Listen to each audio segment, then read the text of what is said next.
Praise the Lord. സർവശക്തനായ ദൈവത്തിൻ്റെ സന്നിധിയിലായിരിക്കാൻ ഒരു പ്രഭാതം കൂടെ കർത്താവ് നമുക്ക് ദാനമായി തന്ന ദൈവത്തിൻ്റെ വലിയ സ്നേഹത്തെ ഓർത്ത് ദൈവത്തെ സ്തുതിക്കുന്നു. പെന്തക്കോസ്ത് മെസ്സഞ്ചറിൽ കൂടെ പ്രഭാത സന്ദേശം കേൾക്കുന്ന എല്ലാ ദൈവമക്കളെയും കർത്താവ് ഈ തരുണത്തിൽ അനുഗ്രഹിക്കുമാറാകട്ടെ. പ്രഭാത ചിന്തയ്ക്കായി തിരുവചനത്തിൽ നിന്നും ഒരു വേദഭാഗം, സെഫന്യ പ്രവചനം 3-ാം അധ്യായം 12-ാം വാക്യം. ഞാൻ നിന്റെ നടുവിൽ താഴ്മയും ദാരിദ്ര്യവുമുള്ളൊരു ജനത്തെ ശേഷിപ്പിക്കും, എന്തെന്നാൽ അവർ യഹോവയുടെ നാമത്തിൽ ശരണം പ്രാപിക്കും. Praise the Lord. ദൈവത്തിന് മഹത്വമുണ്ടാകട്ടെ. അനുഗ്രഹിക്കപ്പെട്ട വചനം ദൈവം നമുക്ക് ദാനമായി തന്ന ദൈവത്തിൻ്റെ കൃപയ്ക്കായി സ്തോത്രം. നോക്കൂ, ദൈവം ഇസ്രായേൽ ജനത്തോട് സംസാരിക്കുന്ന മാറ്റമില്ലാത്ത ദൈവത്തിൻ്റെ ഒരു വിലയേറിയ വാഗ്ദത്തമാണ്, ഞാൻ നിന്റെ നടുവിൽ താഴ്മയും ദാരിദ്ര്യമുള്ളൊരു ജനത്തെ ശേഷിപ്പിക്കും. ഈ പ്രഭാതത്തിൽ ദൈവം ഇങ്ങനെയുള്ളൊരു വാഗ്ദത്തം നമ്മോട് തന്നാൽ നമുക്ക് സന്തോഷമാകുമോ? തീർച്ചയായിട്ടും സന്തോഷമാകുകയില്ല. നമ്മൾ പ്രയത്നിക്കുന്നതും ആശിക്കുന്നതും പ്രത്യാശിക്കുന്നതും ദാരിദ്ര്യമില്ലാത്തൊരു ജനമായി ജീവിക്കുവാനുള്ള ഒരു ഭാഗ്യത്തിന് വേണ്ടിയാണ്. മറ്റുള്ളവരുടെ മുമ്പിൽ താഴ്ത്തപ്പെട്ടു പോകാതെ ഉയർത്തപ്പെട്ട് ഉന്നതികളിൽ വാസം ചെയ്യുവാൻ ആഗ്രഹിക്കുകയും മോഹിക്കുകയും ചെയ്യുന്ന ഒരു ജനമാണ് മനുഷ്യൻ.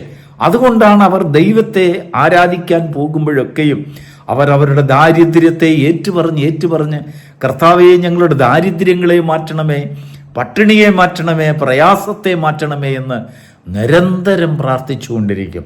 ആ പ്രാർത്ഥനയ്ക്ക് ഒരിക്കലും ഒരു അവസാനം ഉണ്ടാകുകയുമില്ല. അവരുടെ ജീവിതത്തിൽ എപ്പോഴും അവരുടെ ദാരിദ്ര്യത്തെ ചൊല്ലി ദൈവത്തോട് നിലവിളിക്കുന്ന ഒരു പ്രവണത, അതൊരു മനുഷ്യ സഹജമാണ്. നമ്മളിലും അങ്ങനെയാണ്. ഈ പ്രഭാതത്തിൽ നാം വാഗ്ദത്തങ്ങൾക്ക് വേണ്ടിയാണ് ആഗ്രഹിക്കുന്നതെങ്കിൽ ദൈവം പറയുന്നതായ ഒരു വാഗ്ദത്തം കേൾക്കുക നമുക്കിഷ്ടപ്പെടാത്തൊരു വാഗ്ദത്തമാണ്. കാരണം അവൻ പറയുകയാണ്, താഴ്മയും ദാരിദ്ര്യവും ഉള്ളൊരു ജനത്തെ ദൈവം ശേഷിപ്പിക്കും, അവർ ദൈവത്തിൽ ആശ്രയിക്കുമെന്ന് പോലും. അയ്യോ, ദൈവത്തിൽ ആശ്രയിക്കുവാൻ അത് വേണോ എന്നാണ് നമ്മൾ ചിന്തിക്കുക. നമ്മുടെ കുഞ്ഞുങ്ങളെക്കുറിച്ച് നമ്മൾ ഉന്നതമായ കാര്യങ്ങൾ ആഗ്രഹിക്കുന്നു എന്ന് പറഞ്ഞാൽ നമ്മൾ എപ്പോഴും ഭൗമികമായ കാര്യങ്ങളിൽ അടിസ്ഥാനപ്പെട്ടവരായതുകൊണ്ടാണ് അങ്ങനെയുള്ള ചിന്തകൾ ഉണ്ടാകുന്നത്. ഭൂമിയിലുള്ളതായ കാര്യങ്ങൾ ചിന്തിക്കുമ്പോൾ നമ്മൾ ഉന്നതികളിൽ വാസം ചെയ്യുവാൻ, ഉന്നതികളെ പ്രാപിക്കുവാൻ, ഉന്നതികളെ സ്വായത്തമാക്കുവാൻ ആഗ്രഹിക്കുന്നു. എൻ്റെ കുഞ്ഞുങ്ങൾ, ഞാൻ മറ്റുള്ളവരെക്കാൾ, എൻ്റെ അയൽവക്കത്തേക്കാൾ അല്ലെങ്കിൽ എൻ്റെ ദേശത്തേക്കാൾ ഒക്കെ ഉന്നതരായിരിക്കണം, അല്ലെങ്കിൽ ബഹുത്വമുള്ളവരായിരിക്കണം.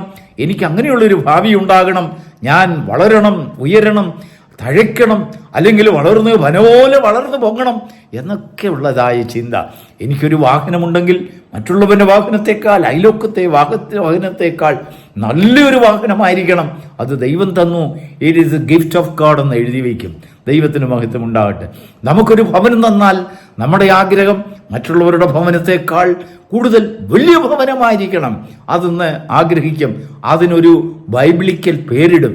നമുക്കൊരു കുഞ്ഞിനെ ദൈവം തന്നാൽ അത് മറ്റുള്ളവരുടെ കുഞ്ഞുങ്ങളെക്കാൾ വലിയ മഹത്വമുള്ളവരായിരിക്കണം എന്ന് പറഞ്ഞുകൊണ്ട് തിരുവചനത്തിൽ നിന്ന് നല്ലൊരു പേരെടുത്ത് കുഞ്ഞിനെ വിളിക്കുന്നു. കാരണം അവർ വ്യത്യസ്തരായിരിക്കണം, ഉന്നതരായിരിക്കണം, മഹത്വമുള്ളവരായിരിക്കണം എന്നുള്ളതായ ചിന്ത. പക്ഷെങ്കിൽ ദൈവം ആ ചിന്തയിൽ നിന്നെല്ലാം വ്യത്യസ്തമായൊരു വാഗ്ദത്തം പറയുകയാണ്, ഞാൻ സൃഷ്ടിക്കുന്നതായ, ഞാൻ എനിക്കായി ശേഷിപ്പിക്കുന്നതായ ജനം ദാരിദ്ര്യമുള്ളവരായിരിക്കും, അവർ താഴ്മയുള്ളവരായിരിക്കും, അവർ എൻ്റെ സമ്പത്തായിരിക്കും, അവർ എന്നിൽ ആശ്രയിക്കും, ഞാൻ അവർക്ക് ആശ്രയമായിരിക്കും. അവരുടെ സങ്കടങ്ങളിൽ എനിക്ക് ഓടിച്ചെല്ലുവാൻ ഒരു താഴ്മയുള്ള ഒരു ഭവനമുണ്ട്. Praise the Lord. ആദ്യമൊക്കെ സെഫന്യാവിൽ കൂടെയും പ്രവാചകന്മാരിൽ കൂടെയും ഒക്കെ ഇങ്ങനെയൊക്കെയുള്ള വചനം കേൾക്കുമ്പോൾ ജനങ്ങൾ അങ്ങ് കേട്ടില്ല എന്നൊക്കെ അങ്ങ് മറക്കും. ഓ, ദൈവം ഇതൊക്കെ പറയുന്നത് ഒരു നേരം പോക്കിന് പറയുന്നത് പോലെ, അല്ലെങ്കിൽ സാധാരണ കാര്യം പറയുന്നത് പോലെ ദൈവം പറഞ്ഞു എന്നുള്ളതായ ഒരു തഴച്ചിലുണ്ടാകുമായിരുന്നു.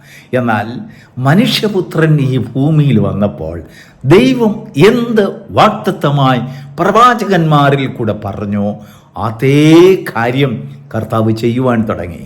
താൻ മനുഷ്യപുത്ര വേഷമെടുത്ത് ഈ ഭൂമിയിൽ ശുശ്രൂഷയ്ക്കായി തൻ്റെ കരങ്ങളെ ഉയർത്തിയപ്പോൾ, ബലപ്പെട്ടപ്പോൾ, തേടിപ്പോയത് പാർക്കുവാൻ ഇടമില്ലാത്തവരുടെ വീട്ടിൽ, അല്ലെങ്കിൽ അലഞ്ഞു തിരിയുന്നതായ ജനങ്ങളുടെ, പട്ടിണി കൊണ്ടും പ്രയാസം കൊണ്ടും ദാരിദ്ര്യം അനുഭവിക്കുന്ന ഒരു കൂട്ടം ജനങ്ങളെ തേടി കർത്താവ് ചെന്നു.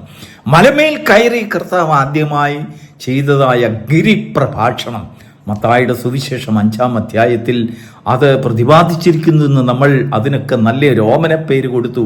പക്ഷെങ്കിൽ കർത്താവ് പറഞ്ഞു തുടങ്ങിയതായ കാര്യം, ആത്മാവിൽ ദരിദ്രരായവർ ഭാഗ്യവാന്മാർ, സ്വർഗരാജ്യം അവർക്കുള്ളത് എന്ന് പറഞ്ഞാൽ ദൈവം സ്വർഗരാജ്യം കൊണ്ടുവന്നതാണ്.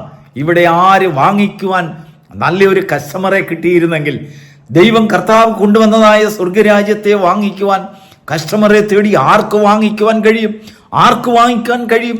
ആ സ്വർഗരാജ്യത്തിന്റെ വില ആർക്ക് കൊടുക്കുവാൻ കഴിയുമെന്ന് കർത്താവ് ഈ ഭൂമിയിലും പലസ്തീൻ നാടുകളിലും വീഥികളിലും പ്രമാണം കിട്ടിയതായി ദൈവത്തിൽ നിന്ന് ന്യായപ്രമാണത്തെ കിട്ടിക്കൊണ്ട് ദൈവത്തോട് അടുത്തിരിക്കുന്ന ജനമെന്ന് വിശ്വസിച്ച ജനങ്ങളുടെ ഇടയിൽ ആദ്യം ദൈവം അന്വേഷിച്ചു, ഈ സ്വർഗരാജ്യം വാങ്ങിക്കുവാൻ അർഹതയുള്ളവനാ, ഞാനിതാ സ്വർഗരാജ്യം വിൽക്കുവാൻ വന്നിരിക്കുന്നു. കർത്താവ് അതിൻ്റെ വില പറയുകയാണ്. നോക്കൂ, ദൈവം സ്വർഗരാജ്യത്തിനിട്ടതായ വില, ആത്മാവിൽ ദരിദ്രരായവർ ഭാഗ്യവാന്മാർ, സ്വർഗരാജ്യം അവർക്കുള്ളത് എന്ന് പറഞ്ഞാൽ ദാരിദ്ര്യമുള്ളൊരു, താഴ്മയുള്ളൊരു ജനത്തെ ദൈവം തൻ്റെ സമ്പത്താക്കി വെച്ചിരിക്കുന്നെന്ന് പോലും, ആ സമ്പത്ത് എവിടെ എന്ന് കർത്താവ് തേടി വരികയാണ്. ദൈവത്തിന് മഹത്വം ഉണ്ടാകട്ടെ. ഒരുവൻ കർത്താവിനോട് ചോദിച്ചു, ഗുരു, നീ എവിടെ പാർക്കുന്നു? അതുവരെയും 30-ാമത്തെ വയസ്സ് വരെയും അപ്പൻ്റെയും അമ്മയുടെയും കൂടെ പാർത്തുകൊണ്ട് തനിക്കൊരു ചെറിയൊരു വീടുണ്ടായിരുന്നു, ആ വീട്ടിൽ പാർത്തിരുന്നു എങ്കിലും, അപ്പോൾ ആ മനുഷ്യന്റെ ചോദ്യത്തിന് ഉത്തരമായി കർത്താവ് പറയാണ്, ആകാശത്തിലെ പറവകൾക്ക് കൂടുണ്ട്, പാമ്പുകൾക്ക് മാളമുണ്ട്, എന്നാൽ മനുഷ്യപുത്ര കുറുനരികൾക്ക് കൂടുണ്ട്, എന്നാൽ മനുഷ്യപുത്രന് തലചായ്ക്കുവാൻ ഇടമില്ല എന്ന് പറഞ്ഞാൽ, ആ മനുഷ്യൻ ആ ചോദ്യം ചോദിച്ചപ്പോഴത്തേക്കും മനുഷ്യപുത്രൻ ഭൂമിയിൽ ഒന്നുമില്ലാത്തവനായി മാറി, ദാരിദ്ര്യത്തിന്റെ വേഷമണിഞ്ഞുകൊണ്ട്, ദാരിദ്ര്യത്തിന്റെ പൊരുളെടുത്തെടുത്തും കൊണ്ട് കർത്താവിത നമ്മുടെ മധ്യത്തിൽ പ്രത്യക്ഷനായി താൻ കൊണ്ടുവന്നിരിക്കുന്ന സമ്പത്തോ സ്വർഗരാജ്യം വാങ്ങിക്കുവാൻ അർഹരായിട്ടുള്ളവനെ തേടി. ദൈവത്തിന് മഹത്വം ഉണ്ടാകട്ടെ. തേടിപ്പോയത് ആരാണെന്നറിയാം? പട്ടിണിയിലും പ്രയാസത്തിലും മനുഷ്യനില്ല വേർതിരിക്കപ്പെട്ട്, തിരസ്കരിക്കപ്പെട്ട്, ഉപേക്ഷിക്കപ്പെട്ടതായ ജനങ്ങളെ, കുഷ്ഠരോഗികളെ, അന്ധരെയും അല്ലെങ്കിൽ മൂകരെയും കുരുടരെയും മുടന്തനെയും പക്ഷപാതക്കാരനെയും ആർക്കും വേണ്ടാത്ത ജീവിതങ്ങളെ തേടി രാവിലെ എഴുന്നേൽക്കുമ്പോൾ കർത്താവിൻ്റെ ചിന്ത, ഇന്ന് ഏത് കുരുടന് ഈ ദേശത്തുണ്ട്, ഏത് പക്ഷപാതക്കാരനുണ്ട്, ഏത് ദുരാത്മാവിനാൽ ബാധിച്ചവനുണ്ട്, ആർക്കും വേണ്ടാത്തവർ, ഭിക്ഷയാചിക്കുന്നവർ, അല്ലെങ്കിൽ ദ്രോഹികളായി മനുഷ്യർ എഴുഞ്ഞു കളഞ്ഞവർ, തള്ളിക്കളഞ്ഞവർ, അല്ലെങ്കിൽ അനേക പാപങ്ങളുടെ പേര് പറഞ്ഞ് ഈ ആ ദേശത്തൊക്കെയും കൊണ്ടുവന്ന് കല്ലെറിഞ്ഞുകൊണ്ടിരുന്നതായ പാപികളായിട്ടുള്ള അനേകരെ തേടി കർത്താവ് പോവുകയാണ്. എല്ലാവരാലും ഉപേക്ഷിക്കപ്പെട്ടവരാരുണ്ടോ അവർ ദൈവത്തിൻ്റെ സമ്പത്ത് അവരാണെന്ന് കർത്താവ് തെളിയിച്ചു കാണിച്ചു. ദൈവത്തിന് മഹത്വം ഉണ്ടാകട്ടെ. നമ്മുടെ ദേശത്ത് ദരിദ്രരും സാധുക്കളും താഴ്മയുമുള്ളതായ മനുഷ്യൻ ആരുണ്ടോ അവർ ദൈവത്തിൻ്റെ സമ്പത്താണ്. ഒത്തുകൊള്ളുവാൻ നമുക്ക് അല്പം ബുദ്ധിമുട്ട് കാണും, പ്രയാസം കാണും. അങ്ങനെയുള്ളവരെ നമുക്ക് ചേർത്തുകൊള്ളുവാൻ അല്പം ബുദ്ധിമുട്ട് കാണും. പക്ഷെങ്കിൽ സ്വർഗത്തിൽ ഇരുന്നു കൊണ്ട് ദൈവം നോക്കുന്നതായ ചിന്ത, എൻ്റെ ജനം എന്ന് ദൈവം ഏറ്റെടുത്ത് പറയുന്നത് ആരെക്കുറിച്ചാണെന്ന് അറിയാമോ? ഈ ഭൂമിയിൽ ദാരിദ്ര്യം അനുഭവിക്കുന്നവർ. അക്ഷരികമായ ദാരിദ്ര്യം മാത്രമല്ല, ആത്മീകമായ ദാരിദ്ര്യം ആരനുഭവിക്കുന്നുണ്ടോ, അല്ലെങ്കിൽ ആ ആത്മീകമായ ദാഹം ആർക്കുണ്ടോ അവരെ തേടി ദൈവം പറയുകയാണ്, അവരെൻ്റെ ജനമാണ്, ഞാനാണ് അവർക്ക് കുടിപ്പാൻ കൊടുക്കുന്നത്, ഞാനാണ് അവർക്ക് ഭക്ഷിപ്പാൻ കൊടുക്കുന്നത്, ഞാനാണ് അവരെ സഹായിക്കുന്നത്. താഴ്മയുള്ളവരാരാണ്? അല്ലെങ്കിൽ മറ്റുള്ളവരോടൊപ്പം എനിക്ക് കയറണ്ട, അവൻ ഉന്നതികളിന്മേൽ എനിക്ക് കയറി എനിക്ക് അഹങ്കാരം പങ്കിടാൻ എനിക്ക് ആവശ്യമില്ല, ഞാൻ താഴ്മ ധരിക്കുന്നു എന്ന് ആരേറ്റെടുത്ത് പറയുന്നു അവരെ പെട്ടെന്ന് ചേർത്തുകൊള്ളുവാൻ ഇതാ സ്വർഗത്തിൽ നിന്നൊരു ശബ്ദം. എന്താണെന്നറിയാമോ? ഇന്ന് വായിച്ചതായ വേദഭാഗം, ഞാൻ നിന്റെ നടുവിൽ താഴ്മയും ദാരിദ്ര്യവുമുള്ള ഒരു ജനത്തെ ശേഷിപ്പിക്കും, അവർ യഹോവയുടെ നാമത്തിൽ ശരണം പ്രാപിക്കും. ദൈവത്തിൻ്റെ കൈക്കീഴിൽ ശരണം വേണമോ? നീ ദാരിദ്ര്യമുള്ളവനായിരിക്കണം, താഴ്മയുള്ളവനായിരിക്കണം. ഈ ഭൂമിക്കുറിയ അല്ലെങ്കിൽ ഐശ്വര്യമെങ്കിൽ സാമ്പത്തികമായ ദാരിദ്ര്യത്തെ മാത്രമല്ല എടുത്തു പറയുന്നത്. ആത്മാവിൽ നീ ദാരിദ്ര്യമുള്ളവനായിരിക്കണം, ആത്മാവിൽ നീ താഴ്മയുള്ളവനായിരിക്കണം. ഈ ഭൂമിയിൽ ഉന്നതികളിൽ നടക്കുവാൻ മോഹിക്കാത്തൊരു വ്യക്തിയായിരിക്കണം. അങ്ങനെയെങ്കിൽ നിന്റെ സമ്പത്ത് ദൈവമാണ്, ദൈവത്തിൻ്റെ സമ്പത്ത് നീയാണ്.